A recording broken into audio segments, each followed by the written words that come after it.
The NFL schedule is here, and so is afternoon ship chasing. I have yet to do a post NFL schedule release draft, so I am very excited for this. We got Ben Gretch, Pat Crane, and myself ready to talk through some of the implications of the schedule, maybe some early matchups we like, some steam candidates for Week 17 correlation. Breaking news, I hear Sam Laporta is now a fixture of the 2-3 turn along with CMC. It is a great day to correlate. We will end up drafting a Ball Mania team as well. This is Ship Chasing. Let's do it.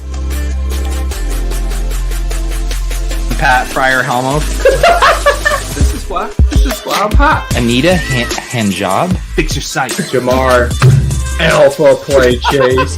Are you kidding me? Kadarius Toney? You can't handle the heat. It looks like we're finally piss boys. You're right.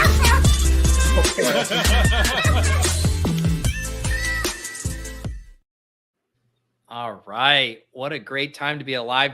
Gretch is driving across the border, registering for slows. Karain is putting together mnemonic devices. I mean, we're just fully back in the swing of things, guys.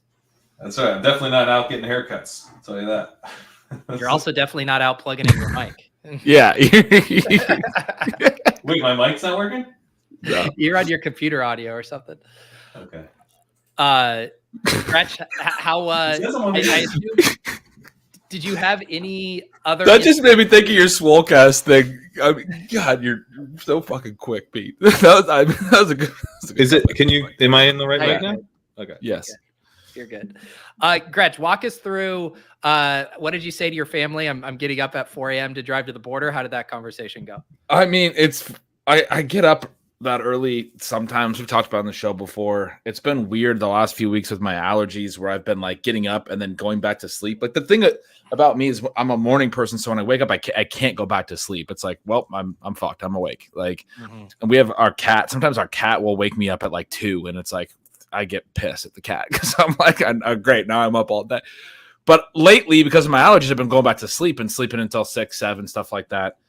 But I'm trying some new allergy meds. And so anyway, I let them, like literally this week. And so I let them know the night before. I usually take my oldest to middle school, but asked my wife if it was cool if she, took the older one to school and, got the okay from the older one and all that stuff. And that she didn't need to be at jazz and, early. And it's like, all right, well, I might be leaving in the morning. We'll see what happens. And then I woke up at like 2:45. So I was like, fuck it. I left at 3:10. I was in Oregon by 5:40. Wow. So I was like, it was great. I just bombed like no traffic through, because Seattle's notoriously like it's very north-south, and I live on the north side of it. And there's the main freeways. There's I-5 and 405, and you can't go any other direction. You can't like go around. It's not like LA. You can go other ways. So I like, if I'm going to do it, I want to leave before like morning rush hour. I got to get through the city that early. But yeah, it was sweet. I was trying to think of something like sometimes, when you cross the border from California into Nevada, there's like an agricultural border control where they make sure, like, are you bringing any plants from, one state line to the other? I'm just imagining Gretch getting grilled at the border. Like, what are you bringing back? 45 Ball Mania. I like the idea of him being on the clock in those drafts, and it's ticking down, and the border agent's like, and one more thing. the service, yeah. The cool thing is, a lot of states, obviously, you just drive across the border, and you're like, all right, we went from one state to another. Like, there's a sign. But Washington and Oregon have the Columbia River. It's a big ass river, and to get across that border, you go across a big bridge, no matter where you go across. So it is like kind of a moment. Like I drive across the bridge and then I just like pull over in the first deli right there on the other side of the bridge. Where, like there's this little like deli mart, and I just sat there and entered all these slows, and then got back on the bridge and started heading back. So beautiful. Good. Beautiful. I will pull up the schedule here via Pat's. Let's see, where am I here? We got some of the devices. Here, I'll go to the side. I helped, and people are like, "Hey, Derrick Henry didn't do well against the Texans last year," and I'm like, "But you remember that he plays the Ravens? That the Texans play the Ravens, don't you? Don't you remember?" Well, it's funny that people are saying that, Pat, which it like kind of goes to the entire thing about this correlation, where it's like, first of all, these are mnemonic devices to help you remember, not editorializing on whether they're good matchups. Second of all, the whole thing about correlation is we don't fucking know, and correlation happens in tandem, i.e. the Jets-Browns game last year that no one wanted any part of, and then it blew up. So, I mean, I saw a question in the chat here from Tanner. He said he was in a debate with his buddy about game stacking and the benefits of it. So I know a lot of people around here are already week 17 pilled, but I do think maybe for the people who aren't quite as initiated, we could just talk a little bit about why this is important. Maybe Pat, why don't we start with you, since you famously won a couple $1 million game stacking? Why is it important? Well, it's okay. Here's why it's not important. Avoiding the Dolphins because they play the Browns defense. That's why it's not important. We don't know if the Browns defense is any good. I saw someone, now this was obviously going to trigger me because I'm drafting a ton of Jaylen Warren, but they're like, oh man, he gets the Ravens defense and then the Chiefs defense. That's apocalyptic. And I'm like, no, it's really not. One, because first of all, he catches passes, so he's like fairly insulated from game script. But two, we don't know what that game script is really going to be. It's possible that the Chiefs defense takes a major step back. It's possible the Ravens defense takes a major step back. It's possible those defenses are awesome, and then they get hit with a rash of injuries, and they're actually defenses we're targeting. We could be targeting these defenses. I mean, they have strong offenses attached to the other side. It's pretty easy to imagine how with a couple badly timed injuries, these are shootout environments, and we're actually like, oh my God, the only teams that are going to be able to push Pittsburgh to play volume are the Ravens and the Chiefs. Thank God they play the Ravens and the Chiefs. So that's where this can flip on us. We are not trying to sit here in May and pick out which are the best games. In fact, the whole reason that we're doing this is so that we don't have to do that type of stuff, and we can actually benefit from, if one of these sides of the game is good, it's potentially going to juice the other side of the game. And so we are basically trying to bink. One way to think about it is you're trying to, if we're making DFS lineups, we're trying to bink higher salaries, higher projections heading into the game than we would normally expect for these players because of game environment factors, a high Vegas total, right? We're going to be looking at potential shootout environment, and we're basically binking that as something that, whether or not it occurs, whether or not the game actually shoots out, we're trying to basically pick players who now have improved odds of scoring a bunch of points because they're in a game environment that we want to target that day, that morning. We're like, oh, you know what game looks really sick? This game. We're going to feel that way on like December 28th or whatever. We shouldn't try to feel that way now. It's just that we can put these players together. Then we open up our presents after Christmas and, oh, a 52-point total. That's pretty sick. And I've got 5 players in it. Yeah. And I mean, some of that was like 102 or like 201 level, I think. But like, just to Tanner's question about like the 101, like a big part of it is just when there's points on one side, there's points on the other side. Like you were talking about for the Steelers, like if the Ravens and Chiefs score, the Steelers have to then play faster and try to score. If you're down by 2 touchdowns, your pass rate is a lot. Like there's a expected pass rate models. Teams that trail are expected to throw at a lot higher rate. If your team's throwing more, you have the potential for more incomplete passes. High pass rates lead to more play volume as a result. Lower pass rates, more running, keeps the clock running and leads to lower play volume. When both sides are running the ball a lot, you end up with a lot lower scoring games. So there's Tanner's question was just, I think, about game stacking generally. And there is correlation between both offenses within games. And when we see games shoot out, like we talk about, like it's because that's how football works. The play volume will be correlated when one team starts, or efficiency, or like just scoring. Like if one team scores quickly, the other team's going to end up running more plays as they trail. Yeah. And a lot of times we see that in the second halves. We see it really shoot out in the fourth quarters. Like when I'm writing Stealing Signals during the year, like sometimes you'll get these fourth quarters where there's 21 points on both sides, and it's the whole game. I mean, the other 3 quarters were not even as important as the fourth quarter. Like the other 3 combined were not as important as the fourth quarter. Yeah. And those games rule. They fucking rule for fantasy football. Like that's what the game you want a piece of every time that happens.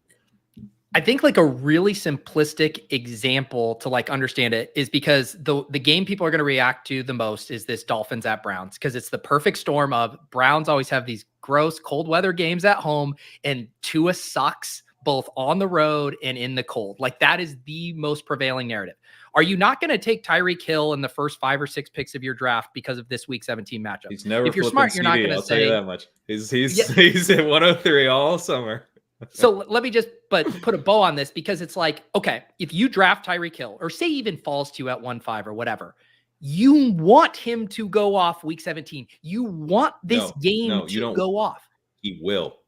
He will go off. There you go. We are drafting as if we're right. So now you are building in that world where Tyreek Hill puts up the 50 burger that Jamar Chase did a couple years ago in week 17. What else happens if that happens? So it's like, this idea is your early picks are going to dictate this correlation. It's not saying like, sure, if you don't have any Dolphins or Browns through 7 or 8 rounds and you just kind of want to sidestep that, like, sure. But if you've drafted some of these guys, you have to draft as if that game goes off.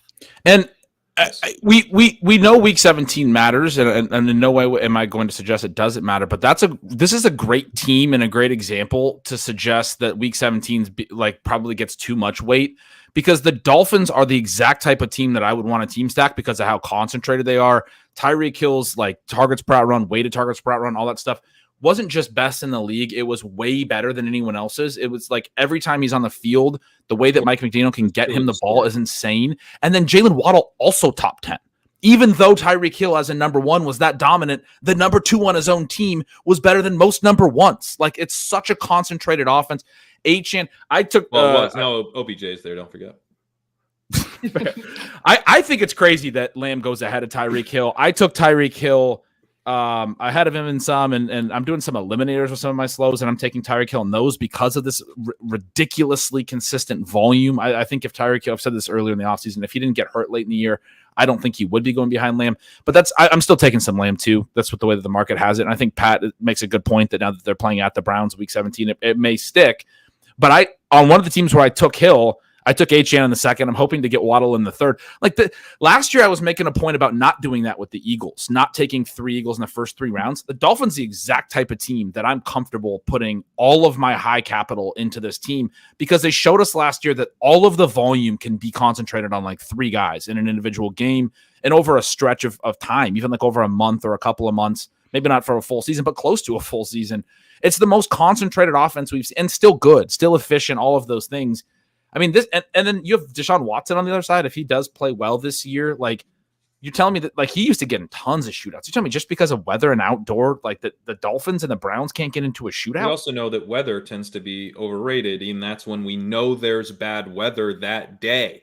This is us talking about potential for bad weather 6 months from now. It's a little silly to get overly worked up about the weather, and this is, I think, it's a perfect example of just like what we're not trying to do. You know, if you want to prioritize dome games a little bit because you know that there won't be weather, okay, but like prioritizing dome games essentially means like boosting every single player on both sides of that game slightly, which is a tricky thing to decide if you want to do. I mean, if you've got 2 potential game stacks and you want to kind of prioritize the dome one, I have seen no issues with that. But these are very minor, subtle things you would be doing. You're not going out of your way to draft players in domes. I think that's a little ridiculous because by far the biggest thing is like, you know, drafting good, well-structured teams with good players.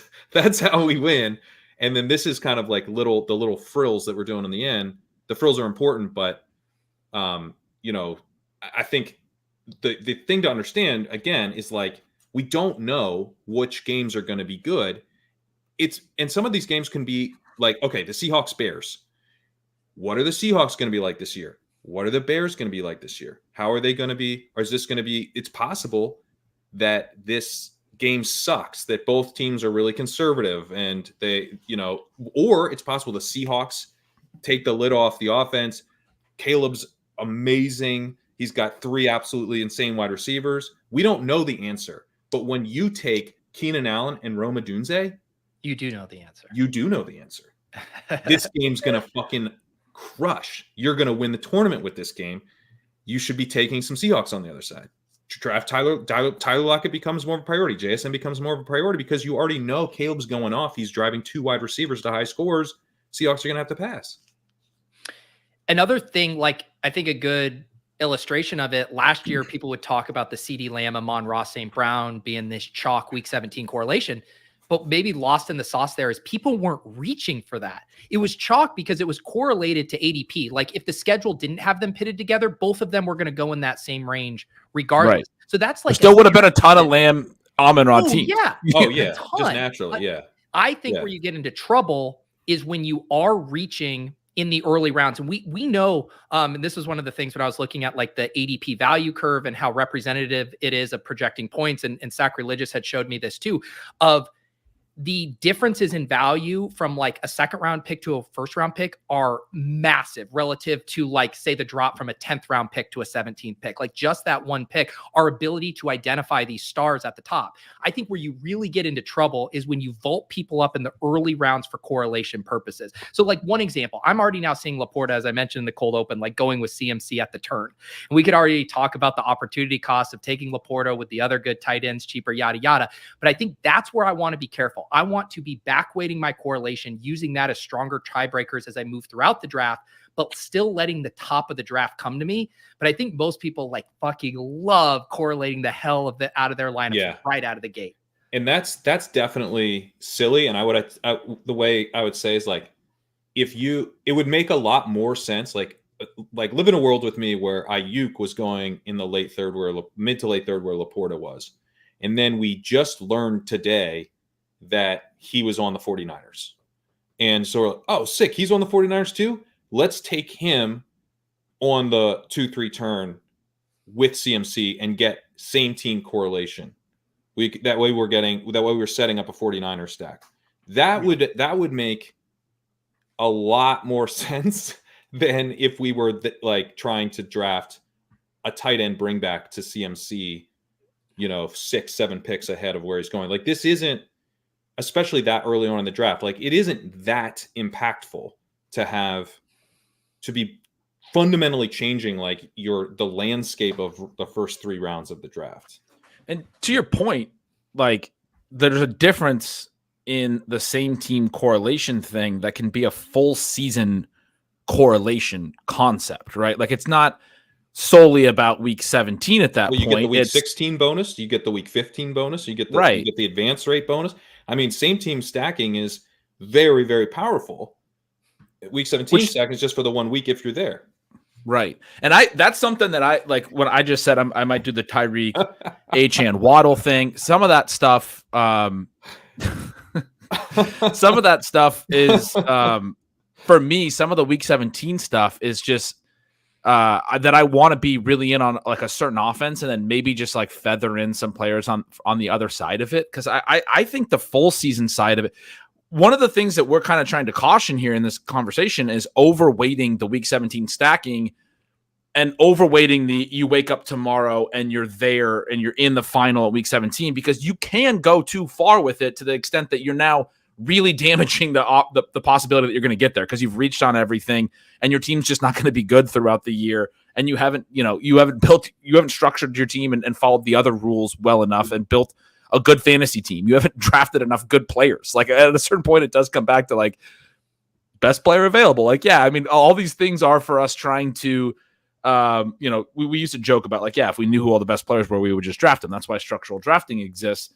But, in this massive field tournament, to a certain degree, like you're going to have to be right. You're going to have to draft the best players. So like, it does come down to like, be right about the players you're picking too. I mean, that matters as well. Yeah. But anyway, the team correlation for me is so powerful. Again, to your point, like I just took Nico in the late second, and then I was like, I want to take Diggs in the early third, and I want to try to get Stroud. And I want to say that the Texans are this story that we've been telling ourselves, and they're just a fucking awesome offense. And he goes for 5,000 yards and 50 touchdowns, and both of these dudes catch 15 touchdowns, and it's just incredible. Maybe Tank Dell gets hurt, which I mean, knock on wood, we're not rooting for that, but that's part of the team level correlation, how it can really break right for a Nico Diggs combination with Stroud. But that's not about week 17. And then I would want a week 17 bring back. I would, whether that's like a later round guy, sure. maybe that's a Bateman, maybe that's a Devontae Walker late. And I'm like, yeah, look, I'm just looking at late season rookie breakout. Like I do want that game stack, but you're really my bet is on the Texans. To me, if I'm doing that and I've got Trey McBride and Mark Andrews sitting there, I'm more likely to take Mark Andrews. If I've got, Zay Flight, Tank Dell can't be the tiebreaker, but it's Zay Flowers or I don't know, whatever, some other wide receiver in the 4th round, I'm going to take Zay Flowers. So that's, spots where I might break ties, but I'm not going to take, Zay Flowers to start the 3rd round to make sure I get him with Nico or something. Yeah. Pete just just threw in the chat, and I want to throw it out there too, in case you don't get a chance, Pete, that you have that great video on week 16 versus week 17, which somebody asked about. Pat, I wanted to also say to you, when week 16 mnemonics? I know. Well, the week 16 mnemonics are tougher because you kind of, I was thinking through how I would do this, and it's like you almost want to tell a story of each team because you can't. These are easy because it's just you memorize the game. But when I try to memorize the week 16 games, then it's like it pushes the week 17 games out of my head. So, but to that point, I think it's far more important that we have the week 17 games memorized than the week 16 games, because I think the week 16, Pete kind of got into this in his video, but we don't have a do better lever. We have a game stack lever, and game stack lever is going to generally be more powerful. You're taking on some risk when you game stack. The game might dud.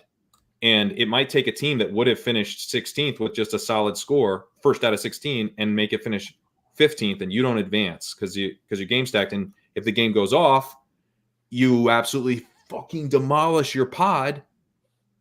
Doesn't matter. You don't get any extra points for demolishing your pod. You just need to finish first out of 16. So it's like there's kind of there's like a target landing pad it's much wider in week 16 than week 17. In week 17, the target landing pad is extremely thin. It's just first place that we really, really want. And so you want to be taking on. Some of us are still looking for that 6-figure top 20 prize. I do recommend it. And you want to take on a little more risk if it unlocks additional upside. And that's like a game stack definitely does both. It adds on a little bit more risk that the game does, but you're hoping to hit one of these games where two offenses push each other and they go nuts and you capture a lot of those points. So I would say that the week 16 thing, and again, check out Pete's video because you cover this, but stacking, like if you're trying to, that's where, dare I say, we can have our cake and eat it too. We can get week 17 correlation in by getting same team, but that also helps us in week 16. So I think breaking ties to the same team stack. If you're let's make our pick here, which we are right Tyreek, back up. Are we all Tyreek? Yeah. Gretch? Yeah, I think he should be the 101, but I would be down if you guys wanted to build a Chase or a Jefferson team. No. We did our whole example of how we're not scared off. Of not scared. Yeah. Like I would say if you are just whatever reason still skeptical of week 17 bringbacks or 16 bringbacks, just stack the hell out of your own players. Like you have Bijan Robinson, like in a draft I did the other day, I decided to take Rondell Moore with my last round pick because I already had an Atlanta guy. Didn't have the schedule yet. Like just correlate the hell out of your own teams. Get as many players from a same group of teams as possible, and you will get to realize most of these benefits.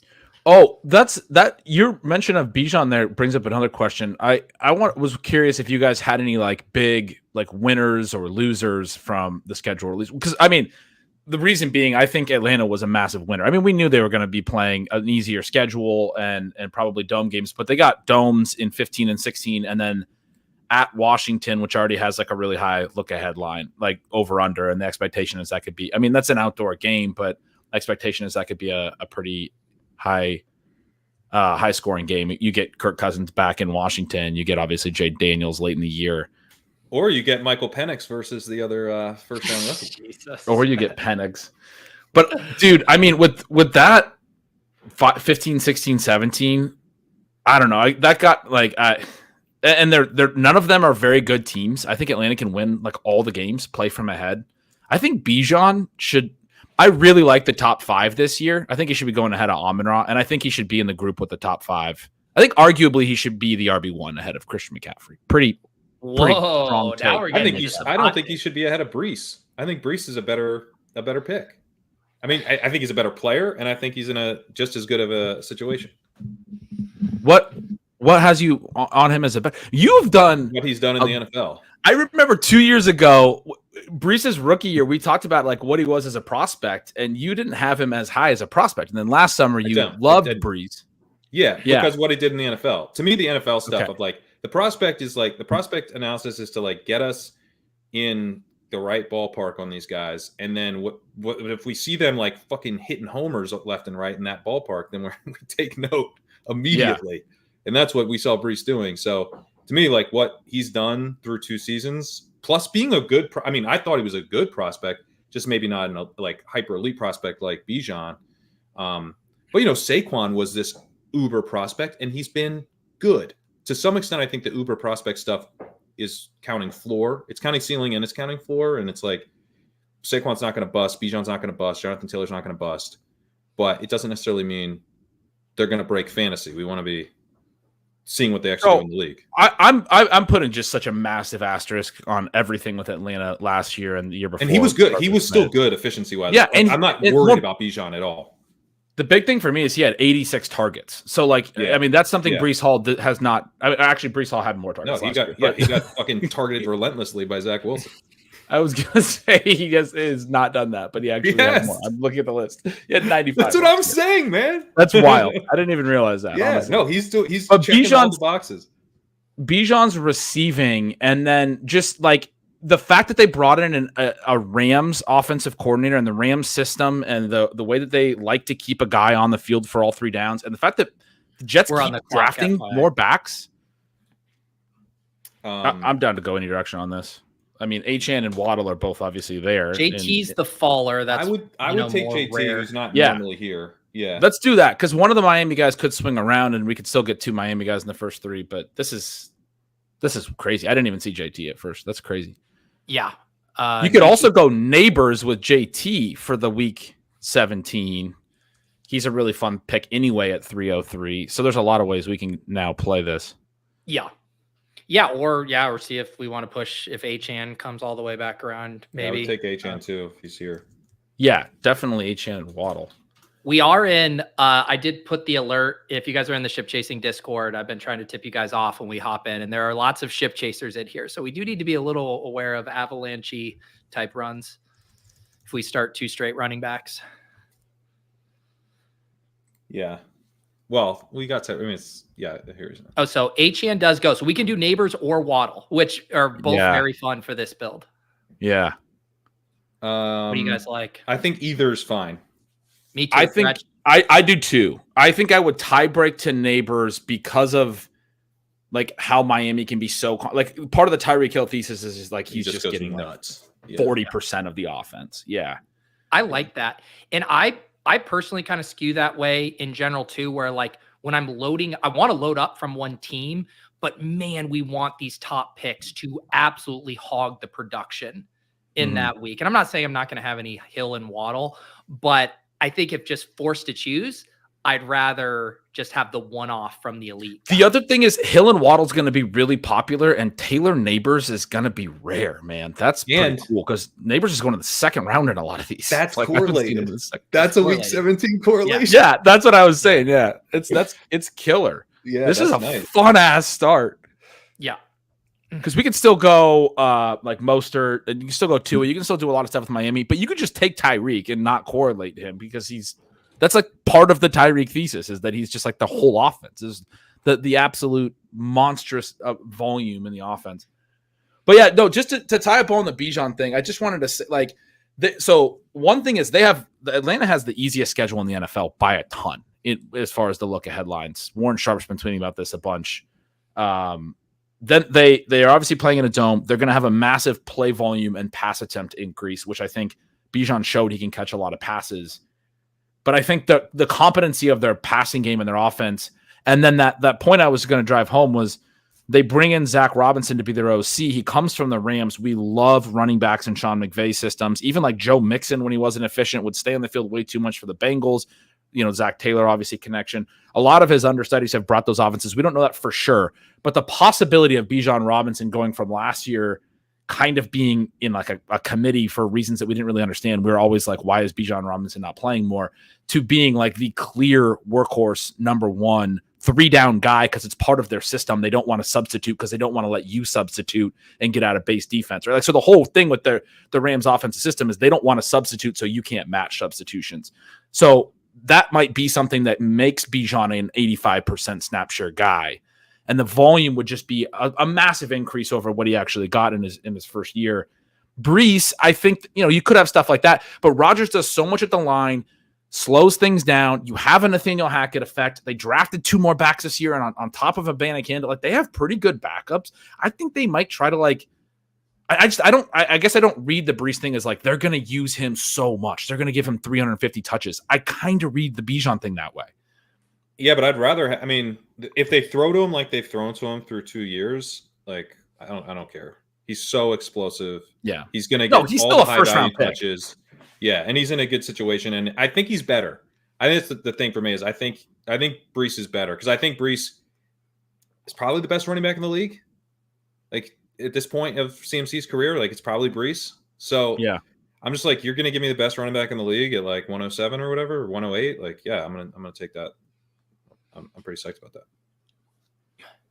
It's fair. The other thing that's like, I do agree, like the Bijan stuff and the entire sea change there with coach and quarterback and everything is exciting, but it's also easy to forget that Brees Hall's getting a huge quarterback upgrade too. Yeah, he's getting Aaron. Wonder, dude just fucking like was a league winner with Zach Wilson. He's the Garrett Wilson of running backs. Yeah, that's true. It's true. You want to be on Brees Hall too. We're gonna have some tough decisions here at the 4-5 turn. We are now on the clock. What are these Hayden's rankings? What's going on here? Amari gives you the Miami-Cleveland thing. I like Kirk quite a bit more than Amari. But the question really is like, if we're going to take one luxury, either a second running back or an elite tight end. Are we on the clock right now? We're on the clock, 7 seconds. I would probably take one of those receivers and make that decision on the way back. Let's take Amari or Kirk. Okay, we can do Amari. I'm good either way. Use this as our tiebreaker here. Yeah, and then let the room kind of decide what we're going to do here. Oh, week 17, we have Amari Cooper, famously one of the biggest explosion, like single week blow up game type players, and Tyreek Hill. I can tell myself a story about that. Amari Cooper is the week 16 is all that matters play. He plays week 16 and then doesn't play for you week 17. Okay, we are back on the clock now. So Pacheco, James Cook, or Andrews. I'm fine going with a running back or a tight end here. I would, Pacheco or Andrews. I would probably say Andrews personally, but yeah, I'm fine with that. I think I would take Xavier Worthy though and just do a 4th receiver. Do you want to go with another? Because we have Taylor already. Yeah, I guess to me, Pacheco's also fine here if you guys want to do that. Sorry, we kind of timed out. We just went with Andrews there. That's fine. It's a pretty receiver-heavy room, is why I was thinking maybe like because Xavier Worthy in the 5th round, that's the early 5th, but is a pretty nice pick. Yeah. The the one nice thing is like we'll continue to just have tons of flexibility. We're not going to have to force a running back 2 or a tight end 2. We're in good shape here. Yeah. Plus the Ravens played the Dolphins last year. So. Exactly. Yeah. So you get that. Right. You get that for sure. I'm at the point where I want to mention impossible not to think of that. Like, yeah, no, obviously. Week 16, week 17 gets all the limelight. A lot of people forget that Malik Neighbors plays Mark Andrews in week 15. So that's how we're actually advanced to. I'm in. Yeah. I'm in. Yeah, that's great. Yeah. That's a great point though, as well, where you I have. I'm more getting like legitimately scared about Rashid Rice, who I had been trying to make the case as of just a few weeks ago should be going ahead of Worthy, but like the Rice stuff has gotten worse. Sitting in the 50. Oh, Xavier Worthy still here? Yeah. Well, I still think that there's clear value with the Chiefs passing game when you talk about Kelsey being a 4th round pick now. Like he used to be a 1st round pick. Somebody sent the chart yesterday, and I can't remember who it was, but it was like the pass rate over the last 4 years. And I'm like, this is the point I keep trying to point out to everybody. It's like, if you go do projections and you look at pass rate over expected and just traditional pass rate, whatever, they are so far ahead of everyone else in terms of both like being at the top and consistency at the top. Like they throw a fuck ton, period. Like, that's going to happen. They threw That's a one lot of the last things we year. know. PROE was high last year. They had an awesome defense, so maybe it doesn't feel And like bad they passed as receivers. much. Yeah, Yeah. bad. Yeah, awesome defense, bad receivers. Pass rate over expected, still super high. Massive high. Like, they're going to throw a ton. And if we're like saying that Travis Kelce at a onesie position is so fragile that he's a 4th-round pick now, you can't tell me that the Kansas City receivers and Rashee Rice is such a suspension risk that he's going in the 8th. You can't tell me that the 1st-round pick they traded up for doesn't belong in the 5th. Like, that's crazy. Jack does make a good point. Doesn't help that Rashee is running around this offseason like Hannibal Lecter. Right. But that's not better for Xavier Worthy, right? Like, that's better, better for Marquise Brown. true. Like, those guys should be going. It's a market inefficiency right now. The sum of the KC ADPs doesn't make sense to me. I agree. Yeah. And Pacheco's probably a decent pick there too. We could have taken Yeah, him. Pacheco I'm warning a falls little on Pacheco. to 57 in this draft, which is a very nice price That's relative a to great where price. he'll normally go. Yeah. Yeah, our team here through the 5 rounds. So we got that Tyreek at the top, anchor running back in JT, 2 more wide receivers, Malik Neighbors and Amari Cooper, and then Mark Andrews here. You know, the thing that's nice about the Mark Andrews is in this room, we see George Kittle go 64, Kyle Pitts 66. So we would have been boxed out of elite tight end. Yeah. If we don't go there.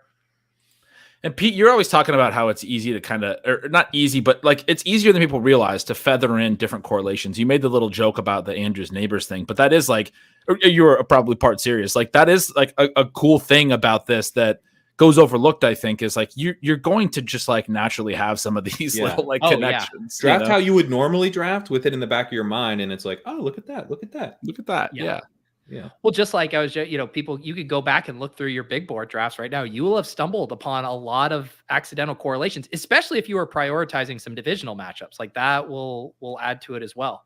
Right. All right, we're about to pick here at 6:10. We are on the clock, so we do have Ladd McConkey, Brian Thomas, Godwin. If we want to go the receiver route, I don't see anything we would do here. Running back, it feels like a wide receiver pick. I think Ladd is good. What do you think, Gretch? I'm good with that. Yeah, it's Ridley by ADP, Ladd by rank. I think I'm definitely Ladd. Ladd at ADP in this room feels fine. Yeah, I'm Ladd over Ridley. I haven't taken a lot of Ladd, but in this spot, it feels like a good. I mean, we need to get another receiver. It's a good rookie with a lot of volume opportunity in front of him. Yeah. Who do the Chargers play? What's the mnemonic there? Chargers play the Patriots. Old Herbert and new Herbert. That's right. Yeah. That's great. That's an easy one. That's an easy Patriots. one. Yeah. We could get into some rookie receivers on the other side of that. That's a nice one. I know, and both quarterbacks are draftable too. So yeah, every quarterback is still available to us except Anthony Richardson. We are now back on the clock. Burrow, Jones, Godwin by ranks. ADP, Jones, Burrow, Montgomery, Godwin, Deontay Johnson's down here for another wide receiver. What do you guys think? I think we could maybe get away with Aaron Jones. Otherwise, Godwin. Gretch, break that tie. Jones. Let's do Jones. Okay. Jones. I've been pretty out on him the whole offseason so far. Like, this is an older back. This offense is probably not going to be that good. They're going to start a rookie. And just recently, I was like, the last couple days, I was like, I mean, he's still Aaron Jones. Like, even if he misses some time, he's going to have spike weeks. You're getting a 7th round price. Like, he's playing in a dome. The offense isn't bad. Like, they have good receivers. He's going to have room to run. I don't know why I've been so out on him at his price. He was still very explosive last year. I guess I just feel like the revenge game too. Yeah. I feel like he was a big injury risk, but I mean, I was all in on him just this last postseason in postseason, whatever, or all our fantasy playoff contests that we did, and he was good. And now I'm like out on Aaron Jones because of age. Like, I realize I've been inconsistent with it. So this is my first time drafting Aaron Jones. So I'm excited to do that. Gretch, I hadn't clicked him a ton either, not necessarily because of a bias, but just because you'll see like where he is right now. It's like right at the end of that wide receiver tier, Hopkins, Godwin, those guys will be there. And it's like, let me grab that last wide receiver. And then guess what? I'll just take Najee, Zach Moss, the other guys who go just like a round Yep. later. But you don't want to end up with 0% of that guy just because of those dynamics. Right. And he is like Najee and those guys are good bets for volume and like floor weeks. And I think they are really nice pieces at their prices. Aaron Jones is different in the sense of like Aaron Jones still put up multiple, 25 point half PPR games last year, one in the playoffs. But like this guy's still like this dude was right. He was awesome. Super explosive. Playing in a dome, catches passes every year of his career, makes big explosive plays. He closed the season, including the playoffs, with 5 straight 100-yard rushing games for the Packers. Like he's good. I mean, it's really good stuff. Honestly, it never made any sense what the Packers did because why commit multiple years to a running back on a second contract? Play running back year to year, and Aaron Jones is, I think, better than Josh Jacobs right now. Maybe his hamstring will make that look like a bad take or whatever. But I think if you give me a game tomorrow and I get Aaron Jones or Josh Jacobs, I'm taking Aaron Jones. I'm not really thinking that hard about it. It is scary to have a 29-year-old back in an offense that like the Vikings are longer shots than I think people realize to be competitive this year. Like the market has them as like plus 1,000 to win the division. They're one of the longest shots to win their own division of any team in the league. Like they're expected to be pretty poor. The other 3 teams in their division are all expected to be comfortably better than them. Then because they had to do a lot of resetting with their defense and all that stuff as well. But it's not like Aaron Jones is just going to not play football. Like he's still going to be on the field and he's still an explosive player as long as he stays healthy. Like he's going to have some games. He's good. Like you were just saying, he probably is better than Josh Jacobs. I mean, like, I don't know. Like if we just zoom out to the end of the season, if you're like, do you want to play Josh Jacobs? Like the Raiders made the playoffs. Do you want to play Josh Jacobs or Aaron Jones? I'd be like, Aaron Jones. What's the catch? All right. We're on the clock. No stacking at the top for us. Trey Benson, Mostert, James Conner, running backs, Curtis Samuel, Cortland Sutton, Mike Williams, Tyler Lockett, wide receivers. Nothing. Well, tight end, Njoku, if you wanted to be done with that Cleveland thing. What do you guys think?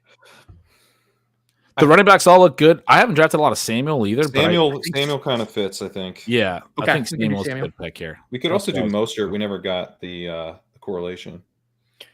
Yeah, we can kind of let potentially. Yeah, that's true. There's a lot that could be Mostert or it could be Njoku. Oh, Njoku just went. Njoku That just could have been goes, the other non-receiver Cleveland Miami piece could have been Njoku on the way back. Yeah. Yeah, there's a lot of backs to cover here. I mean, as cover as well. Wow, they both went. Yeah, I also have no problem. I mean, we still have some good options at running back here. We could also grab a 6th wide receiver. As far as quarterbacks, I don't think we need to do anything with quarterback here. I do not see anything with tight end here unless we wanted to do like, yeah, I think it seems like one of those receivers or like Javonte would be the back for me. Or we've had the Javonte Brian Robinson conversation every draft. No, we could do Javonte. Or I mean, I think Connor's draftable here, but we could go Javonte. With the 2 I would just worry that late season you have Benson taking over from Connor almost no matter what. Do you guys what. want to do Sutton or Sutton? I was kind of leaning toward. Yeah, let's do that. I think Sutton, Williams, and Lockett are all very viable in this range. They're veterans that have gotten cheaper. They're not your traditional, like, usually the veterans on this cusp of like pick 100 are like outside the wide receiver window. Sutton's a number 1. Mike Williams, I think, is going to a quarterback that fits what he needs. Like he needs a guy to throw him open, and Aaron Rodgers is kind of that dude in terms of like using athleticism in the red zone and stuff. Like I feel like that's what he did with Christian Watson in 2022 a lot. And then Lockett, Pete, you highlighted in a video recently, like both Pat and the ETR guys have ranked well ahead of where he's been going. I mean, those are all veterans that I think are worth taking in round 9. Yeah. And that's why I feel like, everyone always referenced the Bateman line at the, 7-8 turn last year. Like this year, that at least for now, it's further because I think guys like Sutton and Lockett and even Mike Williams are inside of that where I'm like, I don't mind those guys as my wide receiver 5 through 9 rounds or whatever. And it's different too because it's thinner in like 5 and 6. Like Keon Coleman's going in round 6, right? Like Brian Thomas, I've talked about not loving him. Calvin Ridley, I don't think Calvin Ridley's that much different than those 3 veterans we were just talking about in round 9. Like I don't think he's massively different. He's I'd rank him higher probably, but Yeah. If I was just doing the rankings, I don't think I would.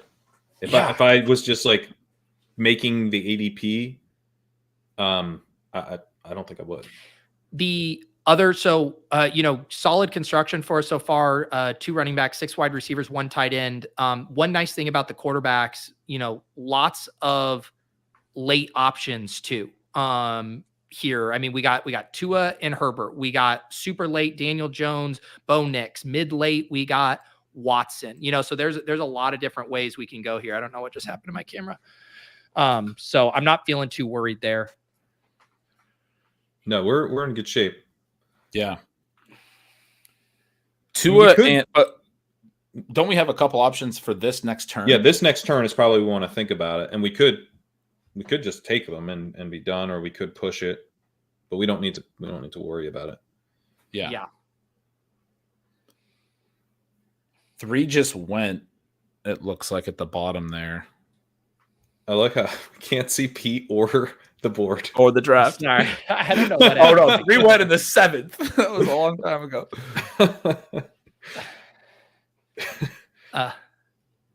What is this a bit? What is this EOS webcam? That is what facilitates my camera with my SLR, but I do not know what just happened. I will try to figure it out. Otherwise, I'll switch my camera. We're about to pick here. Let's see. The Waddle drafter's behind us. He's just picked. We can probably push Tua around the wrap unless we think this guy actually he has Achane. So if we did want to get Tua, would we want to do Tua and Herbert here and hit both in this window and then be done? Because we have McConkey too.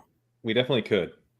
Yeah, I think we grab Tua. Let's grab Tua and keep that open because it is flat enough that I think that might be the optimal way to do it. Get 2 QB window QBs. Like this is a good time to be taking QBs. Yeah. The only counter to Herbert would be like, hey, we have so many other stacking options late. Do we? But I think we would want to get pushed off of it with a really good selection. Yeah, but Tua was good there because we have both sides of that game already. That was a good one to get locked up.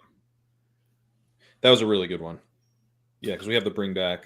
Yeah. Yeah, I think we probably just grab Herbert unless there's something you guys really like here.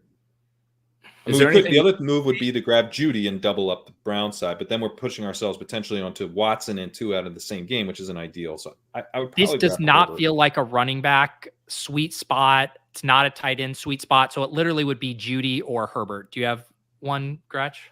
I'd be Herbert. Yeah, let's do Herbert. I think Herbert's we're already at 6 wide receivers. When we took Ladd in the 6th round, we're saying that their pass rate's going to be a little higher than we expected, that their offense is going to be a little more fun than we expect. And I want Herbert at this price if I'm taking Ladd in the 6th. Like Herbert is discounted right now because of the expectation of a run heavy offense. But once you commit to a receiver, like he's a good pick at 1103, right? Yeah. Yeah. Tua Herbert could be a really good quarterback room for these prices. Late 10th, early 11th. Yeah, you could feel like you have like 2 6th, 7th round. Like that could be a 6-7 turn type of value at the position. Yeah. The other nice thing too is you could find yourself in territory even taking Tua where if you go like Nix and McCarthy late, like you end up having to have a 3 quarterback build where now we're good at quarterback. We freed up an extra roster spot with these 2. Yep.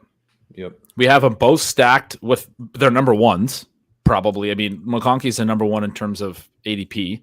We have a good bring back on the Tua game, and we also have a lot of outs to a bring back on the Herbert game, which like could be the number 1 on that side too. I mean, basically we could have the number 1s on each side of our quarterbacks week 17 games. Yeah. It's pretty good. Sounds pretty good. It structures out pretty well. Yeah, that sounds pretty fucking awesome. We could take Hunter Henry too. I mean, as our tight end too, if we didn't do, Javon Baker, or there's a lot of options with the Patriots. Yeah. Now we got a slice of Pete. Now you're going to get my old camera because I do not know what's going on with my other. There you go. You're going to get this. You look fine. Mm. The other thing too, we also have two extreme punt tight end options as well with the Dolphins and the Chargers if we're trying to stack up. True. Hell yeah.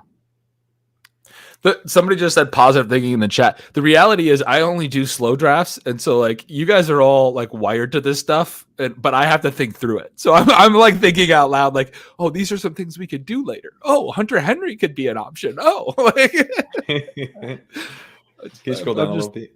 Thinking out loud.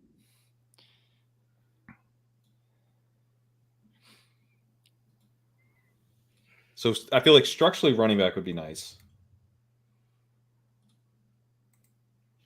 Yeah. Schultz and Komet were probably the only two interesting tight ends, and they both went.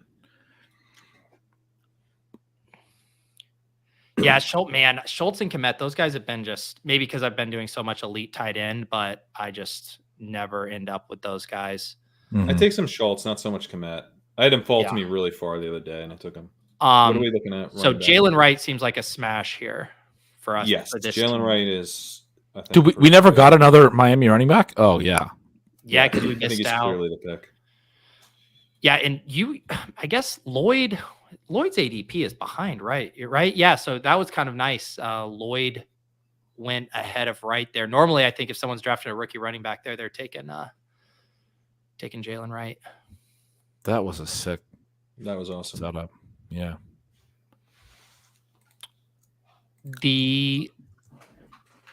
Other thing we could think through is if we are double stacking Herbert. The QJs definitely would be the pick here. Or we could do Polk as a bring back.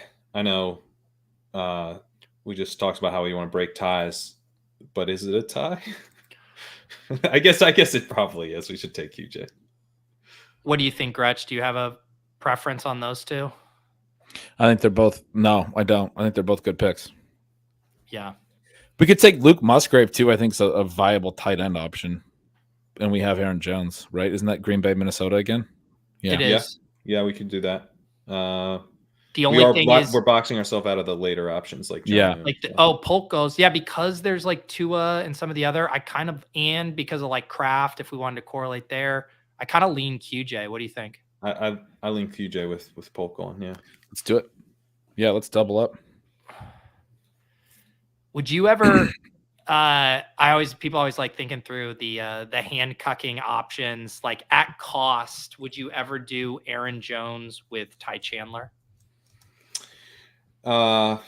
Probably not, but you could force my hand into that one. I took Jaylen Warren and Najee together, but Najee fell to 101. So I got Jaylen Warren at ADP. I got him at like 92. And then I got Najee 2 rounds after ADP basically, and Warren at ADP, and I went ahead and did that. The chat just asked about Josh Palmer if we're out on him. He went in the 10th round. So, I mean, I would have definitely been considering him, but he went several rounds ago. As far as that question, Pete, I think at those prices that I would do it. I mean, Pat, if you're willing to do that with the Steelers at those prices, I feel like my big concern would be is if Minnesota's offense is even good enough, but that's also a concern for Pittsburgh's offense. What I was saying with Aaron Jones earlier is I worry about his fragility, but I also think when he's healthy, he has huge spike week potential and can be a good part of a build when he's a 7th round cost. The guy who benefits if he misses time is Ty Chandler, and I don't think it's crazy to think that Aaron Jones plays like 10 games and has like 4 strong weeks, and then the other 6 or 7 games, you're getting really good 13th round production out of Ty Chandler. I mean, I can tell myself that story pretty easily. Yeah, I mean, if Quentin Johnson was gone, it's easier. It's just like, man, what's the opportunity cost? Well, it's double stacking your quarterback. That's decent opportunity. Well, in this case, no. Yeah. Pete was just saying, would you ever do it? I think that's one where I think you could do it. I think you can do it. I think you don't want to be. I think you want to be like taking a little less Chandler than you normally would, but maybe not freaking out about it. Yeah. Yeah, I think even just like separating the player values or player archetypes, like who they are, how they win, etc. I think it's right on the fringe for me on like the cost range of where like Aaron Jones is out. But I like that, like, Aaron Jones slips. Just the other day, like I did a Jerome Ford, Deontay Foreman yesterday on the Swolecast, and that felt really good because I got Ford like 15 picks past ADP and then Foreman in the last round. And I'm like, at cost, that seems like a pretty good way to grab the non-Chubb backs in the Cleveland backfield. I think we're back to wanting a running back here. Yeah, and this syncs up with it really well. I mean, do we do Vidal past ADP with this Charger stack? Yeah. Yeah. I think We're all in on the Chargers right now. Let's do it. Yeah.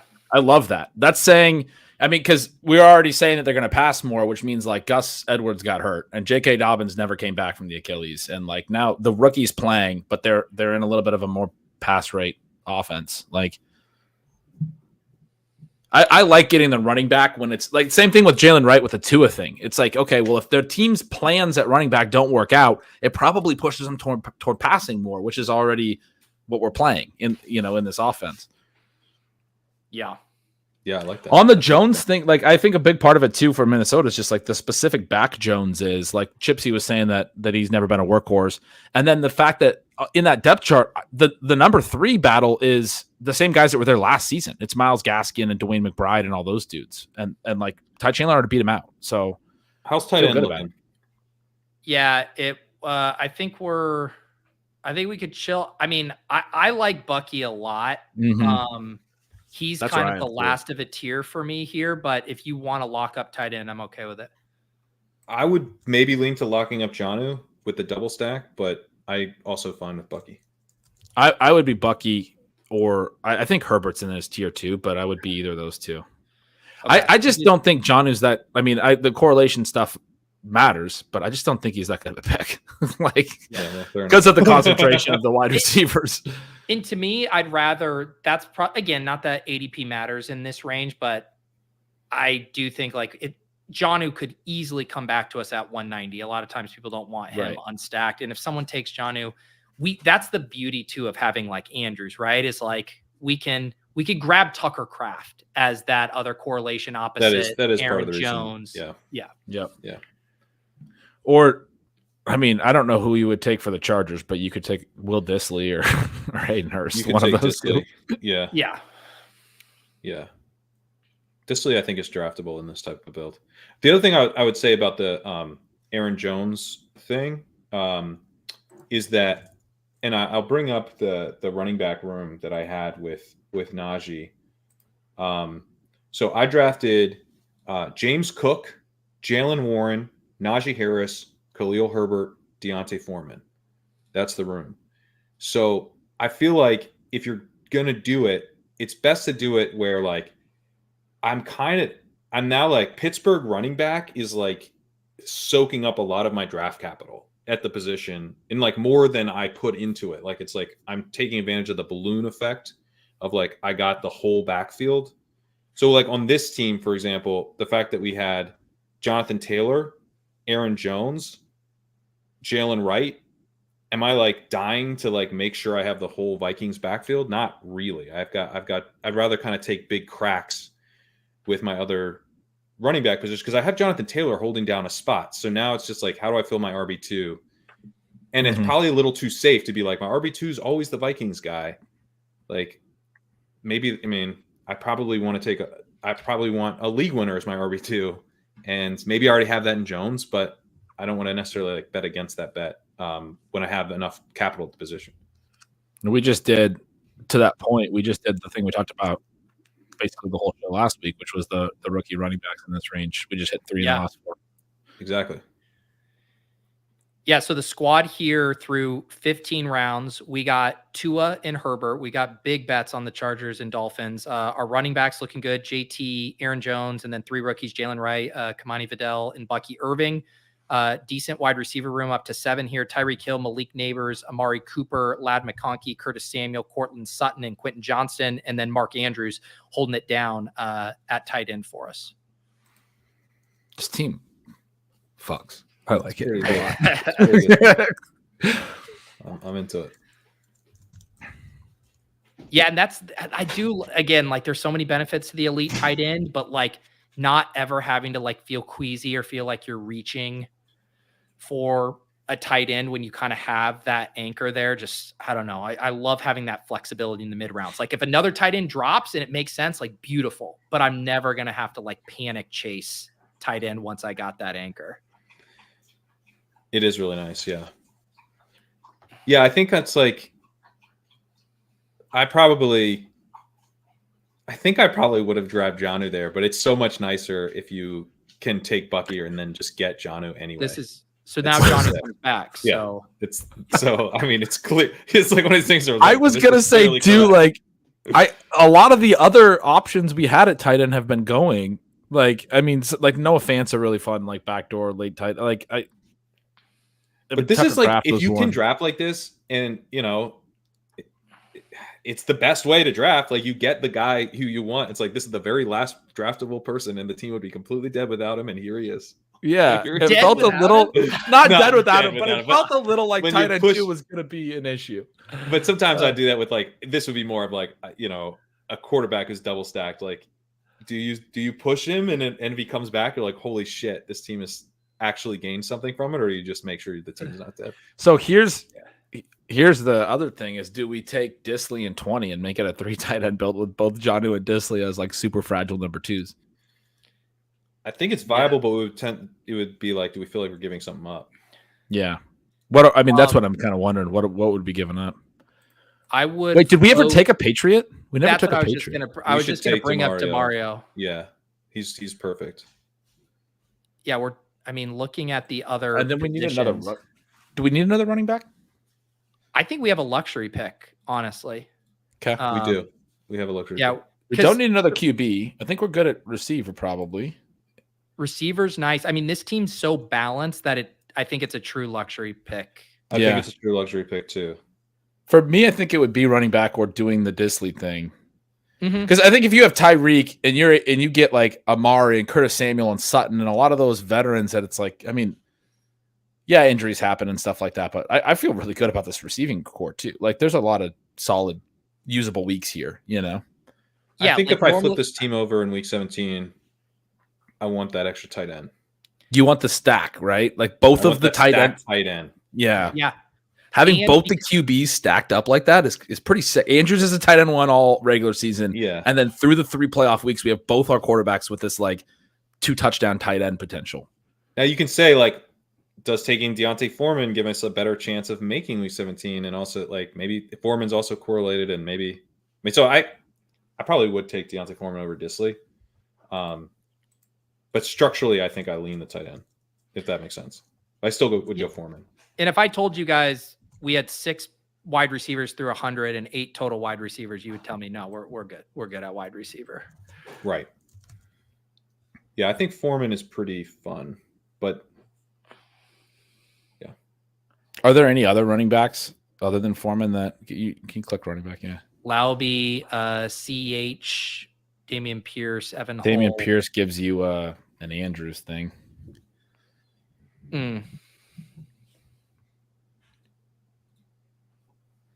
Pierce is kind of weird. Like he's definitely their handcuff, right?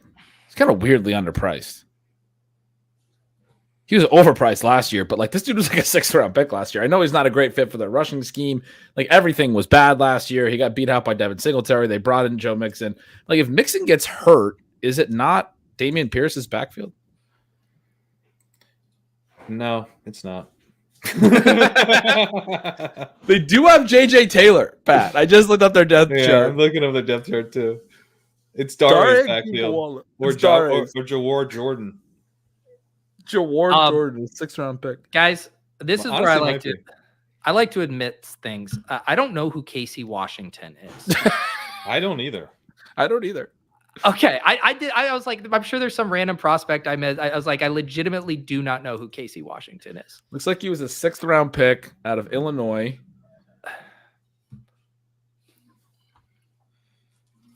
I mean, is he just like a special teamser? Like, why did no one? Like Pat should know who this is. College career. Right? Washington appeared in 10 games, 5 as a starter. Oh, as a true freshman. Okay, I was like, is this his whole career? Okay. I was about to lose my mind. In 2022, he played 13 games. He played 5 seasons He out. ended his 122 collegiate catches. career with 122 receptions for 1,500 yards and 4 touchdowns. He made the Shrine Bowl. You guys want to do Foreman here? Kind of get that. I think that we're cheap- Disley. Are we Disley? I would do I'm either. either. Yeah. Yeah, you can decide. I think there's more chances Foreman contributes to this team Okay. because we also have Yeah. some rookies that could just be like stone Right. Foreman zeros. could be helpful. Yeah. And we have 2 Chargers already. I mean, having the third one stacked up would be nice, but I think we're Andrews anyway. Like regardless, Disley's just somebody we'd bring along for the playoff weeks. All right, here's this final team. It's a 2-6-8-2 big Miami Charger stack. So we have Tua with Jalen Wright, Tyreek Hill, and Jonnu Smith, and we have Justin Herbert with Kamani Vidal, Ladd McConkey, Quentin Johnston. And then the running back room, Jonathan Taylor, Aaron Jones, Wright, Vidal, Bucky Irving, and Deontay Foreman.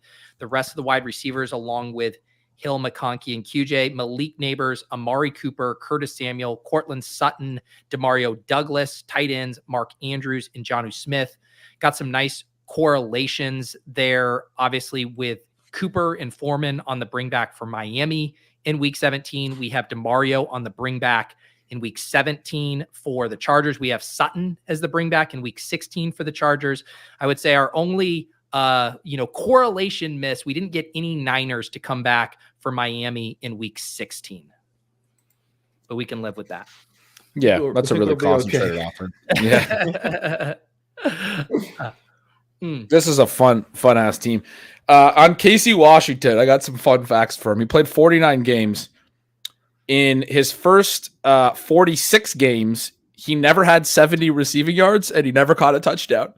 His 47th game of 49 games, he had 99 yards and a TD. And his 49th game, his very final game, he had 218 yards and 3 touchdowns. So all 4 of his touchdowns in his college career came in. He's a 5-year player, played 49 games. All 4 of his career touchdowns came in the final 3 games. And it's only 2 70-plus yard games. So what I'm hearing is that Casey Washington is really hot right now. He's really hot. He's coming off the 2 of the 3 best games of his career. Yeah, that was a fun draft there. Thank you to the ship chasers who hopped in. We got our girl Super Shorty with an eliminator ass build here of 3-5-7-3. What did our guy Star Kindler, the Casey Washington super fan here, ended up with? It was a Kirk Cousins, a 3-5-8-2 Dak, Jordan Love, Kirk Cousins. Our guy Roto Run from Badge Bros here, Jalen Hurts, Jaden Daniels. Now that's a fun quarterback room. And Ben Sinnott, these rookies finally dropping. This was like a normal room for ADP. When Ben Sinnott goes at 162, we're all kind of like focused on schedule and not rookies anymore. Yeah, that's so funny. I was thinking it would be like, people coming in August pushing down Ben Sinnott, but it's so funny. It's like, no, it's because I don't have any Falcons. I can't take the fullback for the Commanders. So he had Bijan and he got Pitts and Daniels and McLaurin and Sinnott and Eckler. I mean, as long as those receivers hold up, those receivers are like Brandon Cooks is your wide receiver 5, bro. Like this is a good team as long as those receivers hold up. But I'm worried about those receivers. Yeah. It's fun. Let's look at the team we drafted last week and see if we landed on any accidental correlations. Arizona, Jaden Daniels, Aaron Rodgers. This was when Aaron Rodgers fell to 203. Do we have any Arizona Rams? No. Any Jets, Bills? This team is dead, dude. Dude, no correlation. Why did we even draft last week? The Daniels. We have no Atlanta either. Shit. God, what's the point? No. Shit, dude. Can you just rename it Dead? Yeah. Sign up on Underdog with promo code SHIP so we can recoup our money from this team we torched last week for content purposes. Oh man. Well that was a fun draft. I enjoyed that one. That was a fun draft. anything you guys are working on here the rest of the week, or things people should keep an eye out for? We've got a couple articles close to being released. Been kind of busy, so we haven't had them out yet. But we got sacrilegious article. I believe I teased these last week, but they are coming. Sacrilegious article and Steph's article on her startup draft, or her dynasty startup draft guide. So those will be coming out pretty soon. And FFPC rankings are going to be coming out in the next probably by Monday. I would say we'll have those live, and then working on drafters rankings in the next few weeks. But yeah, legendaryupside.com, DraftKings and underdog rankings updated daily. Some good content going out there. Gretch? Same old, except I don't even think I've told you guys this, but I've got some people working on some graphics. I'm going to start doing some videos at the Stealing Signals YouTube page, which I haven't done a lot there other than Signals Gold stuff. I think I'm going to do picks for my slow drafts, like part of like being in a bunch of slow drafts. So instead of being able to fast draft, I'll be the show that does picks on slow drafts for the show. I love that. And then some other stuff that I have planned that'll be kind of fun. So anyway, don't know. I my loose hope, if I get everything lined up, is to start that next week. I think maybe next Wednesday. So we'll see. Yeah, nice. And if you go to the homepage for the Ship Chasing YouTube, I have links to our other YouTube page. So I have the Stealing Signals, the Legendary Upside, the Deposit Kingdom. So if you want easy links to those various YouTube channels, they're just right here on the main Ship Chasing YouTube homepage. Also, be sure to check out ADP Chasing this week. Very fun show with Hayden Winks on there. Some good debates. And a fun time all around. And then for me, I'm going to go in the lab. I'm going to work on a schedule video to get out in the next couple days or so, hopefully breaking down some of this stuff. And otherwise, I think that is it for me this week. This was a fun time. We are here. If you guys are new for some reason, every Thursday, I got our afternoon schedule here for the summer, 3 p.m. Eastern. And fun time drafting with you guys. Plenty more of it coming this summer. And like I mentioned with the underdog and the promo code SHIP, they do have a new promo going right now where it's no longer the $100 deposit match. It's a 50% deposit match, but up to $250 in bonus cash. So if you want to deposit $500, you'll get $250 in your account, which is a pretty nice way to get your best ball account rolling here for this summer, and all kinds of new account contests in the lobby as well. I noticed they dropped the Mastiff. No one has done a Mastiff draft yet, but maybe at some point this summer we can organize some high stakes live streams. I like the big dog structure a little more. It's a little bit more aspirational. Yeah. Fucking billionaires already got opinions on the prize structures of the $500 and $1,000 contest. It's too flat. Look at this. It's always too You flat. think I would want it to be more flat, wouldn't that be the stereotype? I want it to be. That's true. All right. If you want to hang out with us, you can become YouTube members and join the Discord there. Otherwise, we will see you next time on Ship Chasing. For Pat, for Gretch, I'm Pete. Peace.